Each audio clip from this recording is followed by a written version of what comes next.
પોરબંદર જિલ્લામાં લાંબા વિરામ બાદ વરસાદ વરસ્યો છે। પોરબંદરના બરડા પંથકમાં બપોર બાદ વરસાદ વરસ્યો। બગવદર, ખાંભોદર, રામવાવ, ભેટકડી ગામમાં વરસાદ, કુણવદર, મજીવાણા, અડવાણા, શિંગડા સહિતના ગામમાં વરસાદ વરસ્યો છે।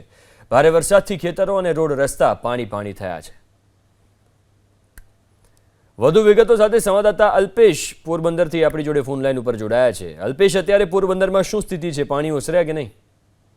જી, હાલ પૂર્વ આજ હવામાન ખાતાની આગાહી મુજબ આજ બપોર બાદ વાદળછાયું વાતાવરણ પોરબંદરની અંદર જોવા મળ્યું હતું અને પોરબંદરના ગ્રામ્ય વિસ્તાર એટલે કે બરડા પંથકની અંદર બગવદર, સોઢાણા, અડવાણા, મજીવાણા, રામવાવ સહિતના આજુબાજુના વિસ્તારની અંદર બપોર બાદ એટલે કે 3 વાગ્યા પછી 3-3:30ની આજુબાજુમાં વરસાદ ચાલુ થયો હતો અને થોડી વાર વરસાદ વરસ્યો। એમાં અડધો ઇંચથી 1 ઇંચ જેટલો વરસાદ આજુબાજુના ગામડામાં વરસી ચૂક્યો છે અને હાલ પણ અત્યારે વરસાદી વાતાવરણ જોવા મળી રહ્યું છે અને પોરબંદર શહેરની અંદર વિસ્તારો છે, જુદા જુદા વિસ્તારોમાં ઝીણા વરસાદ સાથે ઝાપટા વરસી રહ્યા છે।